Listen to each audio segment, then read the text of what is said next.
grain elevator at Crane Flats was the tallest thing on the flat for 20 miles in any direction, and she had been watching it from the train window for the last half hour of the journey. That single gray vertical against a sky that went on past the point of reckoning. September in Saskatchewan did not soften itself for anyone. The grass was blonde and bent. The light came from everywhere and cast no shadow worth measuring. She had been watching this country since Medicine Hat, and she had decided somewhere around the third hour that it was the kind of place that did not apologize for what it was. She had already decided the same thing about herself. Beside her, the girl was asleep against the window glass, one cheek pressed flat, her breath fogging a small circle that shrank and grew. The boy was awake, had been awake for 2 hours at least, watching the telegraph poles go past in their steady rhythm. He had counted them for a while. Then he had stopped counting and simply watched. He was 7 and had developed, in the 14 months since his mother died, the habit of watching things with great care and saying very little about what he saw. She had noticed this early on and understood it. Grief does that to a person. It pulls the hands in close and makes them careful. The girl's name was Bessie. The boy's name was Amos. She had written neither name in her letter. This was not a deception so much as a sequence. There was an order to things, and she had learned from experience that the order mattered. You did not explain everything at once. You showed what you could do, and the rest followed from that, or it did not. Train slowed. Steam moved past the window, and Bessie woke, blinking, her cheek creased. She looked at the platform, then at her aunt. The question was in her face. "We're here," she said. That was enough. He was standing at the near end of the platform, with his hat held flat against his thigh. She noticed him from the train's steps before she had fully descended. A man of perhaps 50, broad through the shoulders, his coat worn at the elbows in the way that came from leaning against fence rails over many seasons. He was watching the car door. He had the look of a man who had arranged exactly what to expect and was prepared for it. She stepped down and set her trunk on the platform boards and straightened. Then Bessie came through the car door, careful on the steps, and moved to stand beside the trunk and looked around at the town with the frank, assessing gaze of a child accustomed to new places. Then Amos, who jumped the last step and landed square on both feet and looked up at the wide sky the way he always did in an unfamiliar place, checking the weather of it. The man did not move for a moment. The steam thinned and drifted south. The other passengers moved around them and away until the platform was still.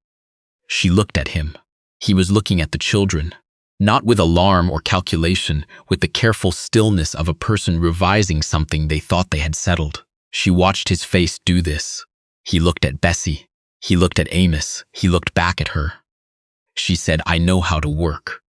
He walked forward and lifted the trunk from the platform boards without a word. The road from Crane Flats to the farm was 12 miles of rutted trail, dry from a summer that had given less rain than it owed. She sat on the wagon bench beside him and watched the country open up on either side. Amos sat behind them against the trunk, feet dangling, watching the prairie recede. Bessie sat with her hands folded and studied the back of the man's head with the patient attention she gave to things she had not yet classified. Neither child spoke. She was glad of this. It was the right instinct. The farm appeared as a cluster of shapes against the open sky. A 2-story house gone gray from weather, a barn that was sound but in need of paint at the eaves, a granary with one wall silver bleached, and along the south face of the house, a kitchen garden that had not been tended in at least 2 seasons. She saw the thistle and the grass and the wire edging half swallowed by growth, and she understood, from this alone, something about the shape of the years that had passed here. He drew the horses up. She climbed down before he came around to help. It was not meant as a statement. She simply did not require the assistance. He pushed the front door open and stood back. She went in first. Kitchen had a good iron stove, the kind that held heat through a hard night. A dry sink with a crack along the rim sealed with pine pitch. One window above it, south-facing, which was right. The sill was bare, a clean rectangle of wood with faint rings where something had stood for years and then been moved. She did not ask about the rings. The pantry held 3 shelves. She counted what was on them: 7-quart jars of preserved tomatoes, two of plum conserve with handwriting on the lids that was not his, a sack of oats, flour, a crock of lard, 2 potatoes gone soft at the shoulders. She counted what was not there, too, and said nothing about it. He showed her the bedrooms.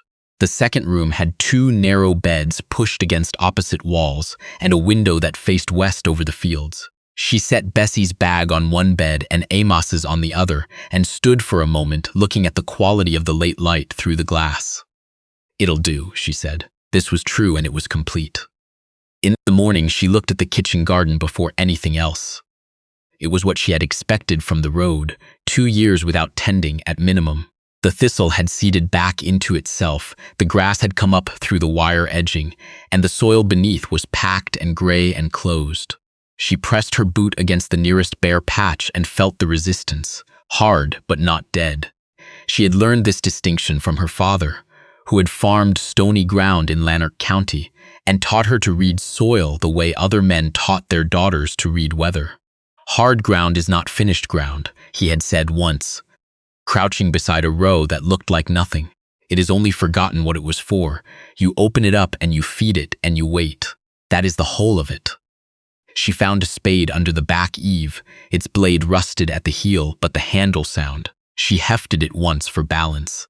Then she chose the southeast corner, where the morning light came longest, and set the blade against the soil and pressed. The resistance was real. She expected it. She had worked for almost an hour before Amos appeared at the back step in his unlaced boots and stood watching from a distance of about 10 feet. She did not call him over. He came anyway, crossing the yard slowly, and stopped where he could see what she was doing. After a while, she held the spade out. He looked at it. He came forward and took it, and she showed him where to press, where to put his weight. The ground held against him. She put her hand over his on the handle and added her own, and together they broke the crust open, the sealed earth giving way with a sound that was more solid than it looked.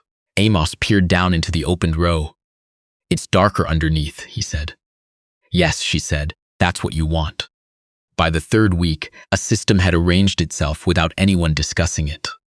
Amos checked the horses' water each morning before the adults were fully out of the house. He had worked out, without being shown, that the pump handle needed 3 primes before the water ran clean. And he did this without complaint, in temperatures that had begun to drop at night. Bessie had found a composition book with blank pages in the back and had taken over recording the pantry and root cellar inventory in her deliberate, careful hand. She updated it each time something came up from the cellar and each time something was added to the shelves. No one had asked her to do this. She watched them do these things and did not comment. The watching was enough. It told her what she needed to know about where they were and where they were going. He watched them too, not in the same way. He watched the way a man watches something that has mildly startled him and that he has not yet decided what to do with. A neighbor came on a Wednesday, riding in from the east road while the man was in the far field. She saw him from the kitchen window first. A broad man on a bay horse, his coat too heavy for the weather, which meant the visit was deliberate. He dismounted at the gate and looked at the house before coming up the path. She did not go out. She moved to where she could see the yard without standing fully in the window. He waited. After a few minutes, the man came around the granary, still holding his wire tool, and they stood in the yard, and the neighbor talked and gestured once toward the house. Not rudely, but the way a man gestures when he wants to seem reasonable about an unreasonable thing. The man listened with his weight even and his face still. He let the neighbor finish. Then he said something brief. The neighbor nodded, remounted, and rode back up the east road. The man stood in the yard until the horse was out of sight. Then he went back around the granary, and the sound of fence work resumed. She turned back to the bread. Bessie was at the table with her composition book and had watched the whole of it without moving. "Who was that?" Bessie asked. "The neighbor to the east," she said. "Gory, I think his name is." Bessie wrote something in her book and said nothing more. Winter settled in the 2nd week of November, a hard frost that silvered the grass overnight and did not release until afternoon. She had been watching for it and used the 3 days before the freeze to work the last of the garden, turning it over and working in the bone meal she had bartered for at the Crane Flats General Store. An hour of mending work, 4 hours of her time, and the mild curiosity of the merchant, a man named Picard, who looked at the bone meal and then at her and seemed about to ask and then thought better of it. She had carried it home in the wagon, with Amos riding on top of the sack like it was cargo he had appointed himself to guard. On a Sunday in December, he sat at the kitchen table after the children were in bed and opened the farm ledger and looked at a page near the back. She was mending by the lamp. He did not ask her to look at it, and she did not offer. When he closed the ledger, he set it on the shelf above the door. The sound of it going onto the shelf told her what the numbers said. She did not sleep well that night. She lay in the dark and counted what was in the root cellar and counted what was in the pantry and ran the numbers forward through a prairie winter into a spring she had not yet planted. And in the morning, she got up before first light and went out to the garden with the short-handled fork and turned the last of the corners in the cold. The ground was ready in the first week of May.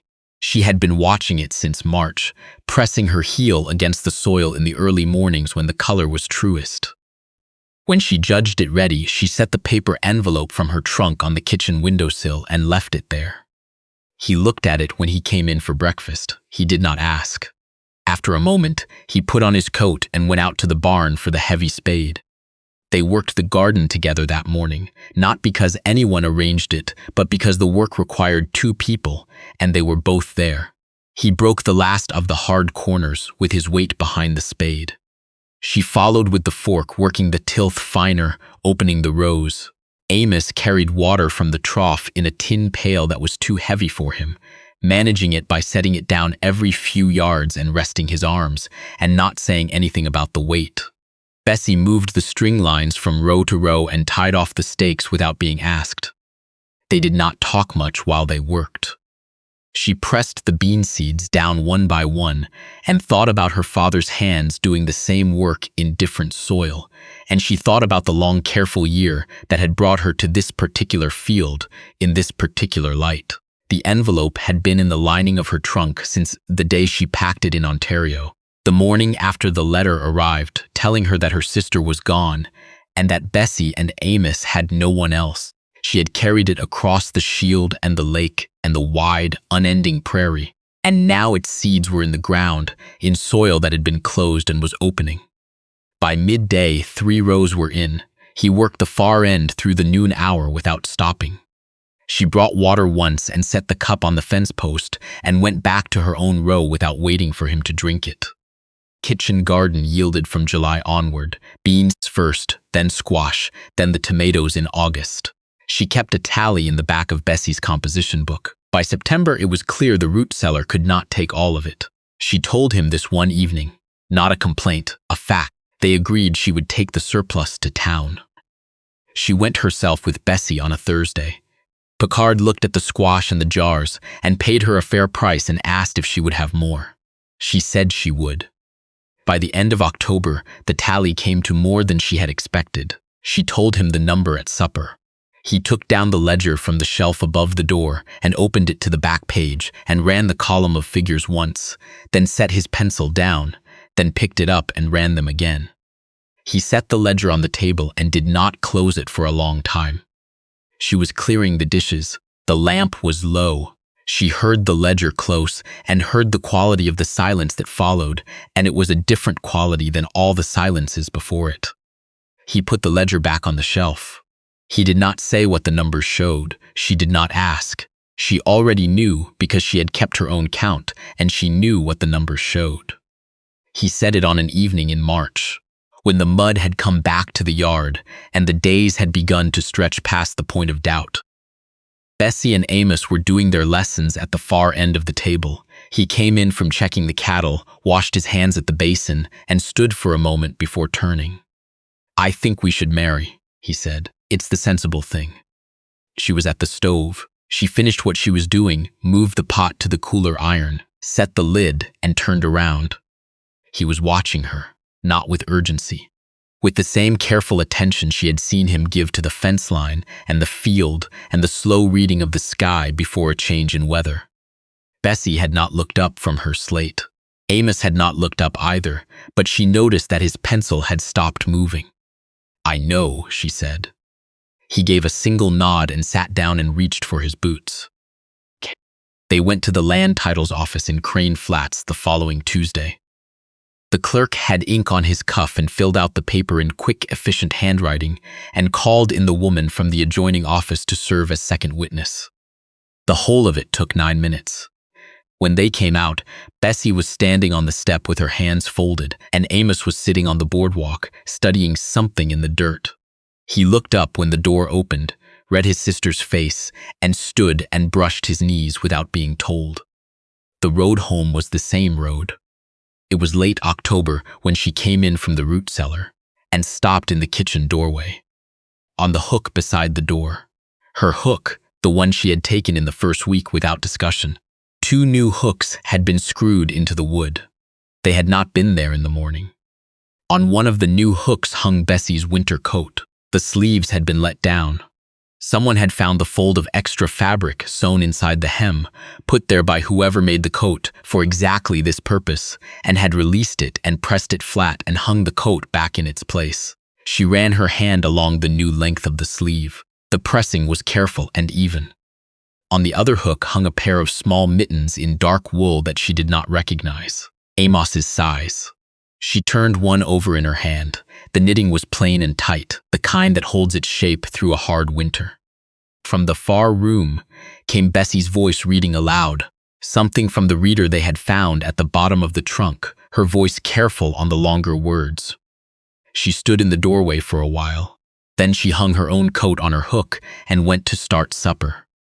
He came in while the pot was on, smelling of cold air and hay. He washed his hands and sat down and said nothing about the coat or the mittens. She said nothing either. But when Bessie came to the table and reached for her hook without looking and felt the sleeve fall to her wrist where it was supposed to be, she went still. She looked at the coat, then she looked at him. He was pouring water into his cup and did not look up. Bessie hung the coat back carefully and sat down. Amos found his mittens on the hook and turned them over once in his hands and set them on the bench beside him where he could reach them. She put the pot on the table and sat down. 4 chairs, 4 plates, the lamp in the center of it, putting its light across all of it without favor. Amos asked if there was more bread. There was. It was passed to him. Outside, the prairie lay flat and still under the first hard stars of the season, and the kitchen garden was turned and covered and already holding, in its open ground, everything it meant to give back in the spring.